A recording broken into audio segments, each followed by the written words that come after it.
Absolutely. All right, well, we're going to find out what one strategy will be, at least. The big matchup's just hours away, as Christine's been saying. The first debate in the critical early voting state of New Hampshire. And Congressman Ron Paul is trying to build on what he accomplished in 2008. His campaign took on a life of its own on the web, surprised a lot of the pundits and experts. Joining us now from Texas, 2012 presidential candidate Congressman Ron Paul, who will be participating in tonight's New Hampshire debate. Congressman, great to have you with us, as always. Thank you very much. Good to be with you. I want to take a look at the latest CNN poll. It actually just released about 90 minutes ago. When we take a look at the field of GOP contenders, you come in 6th place with just about 7% of the vote. And this is your third time running. What are you looking to do in tonight's debate to win over more voters? Well, sometimes I question some of these polls, but that's a different story.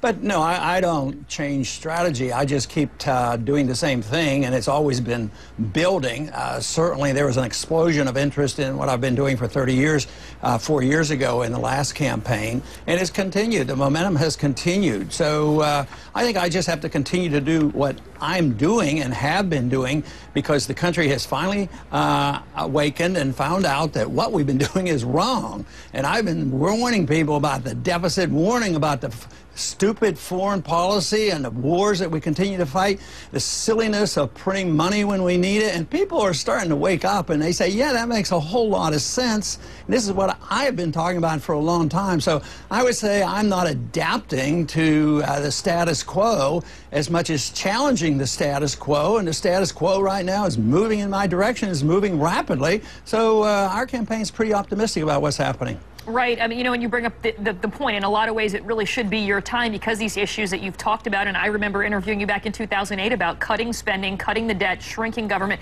really are front and center now. Then again, there are some other views like isolationism that could potentially keep you from being a mainstream Republican candidate. So do you really think that there's a path to victory for you, even though some of your stances are a little bit controversial? Well, they certainly are trying to be made controversial by the media, who always wants to use the word isolationism, because that is not what I'm talking about. If anybody studied what I'm doing will know that you can't use that word. I talk about non-intervention. I'm a free trader. I don't want closed borders. And, you know, I just think that there's a big difference between not aggressively starting wars versus isolationism. Isolationism is closing ourselves off from the world. And I want to take the advice of the founders and follow the Constitution. That is, get along with other countries, promote trade, and promote travel. That's what we need to do. So it's the last thing in the world from isolationism. And besides, it's very traditional, it's very American, and it's very... No, I was just saying, if you're taking issue with the term, let's lose the term, let's just talk a little bit about some of the positions that you've talked about. A pullout from Afghanistan at a faster pace, Iraq. What about Libya, Yemen, some of these other countries where we are now involved in, whether it's a major show of ground troops? No, but at least some sort of military intervention, be it drones or special operations forces. What would be your stances on some of those?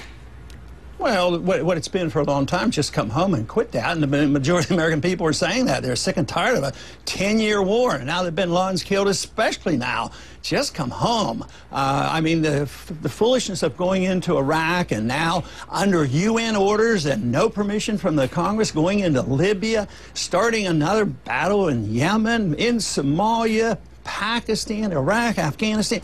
We can't afford it. I mean, the people know it. They're sick and tired of it. So I don't think this is strange at all. I think I am mainstream America right now on this foreign policy. You also said that there's no authority in the Constitution for FEMA. So after some of the disasters that we've seen this year, I mean, technically, the government wouldn't be there to help people in their neediest hour. Yeah, well, they don't do a very good job. FEMA has a bad reputation. I live on the coast, and I've taken a very strong stand against the problems that FEMA causes. And believe me, we got tons of calls when the hurricanes hit, because FEMA gets in the way and they take over. They're very costly. FEMA and that whole concept of insuring people with other taxpayers' money to go and deliberately build in dangerous places. I mean, it is so anti-economic to encourage people to do the things that the marketplace wouldn't allow them to do. But just think of the recovery effort with the major hurricanes in the last several years. It doesn't have a very good record, and no, it isn't in the Constitution. When did we get into the insurance business? I mean, it's not there.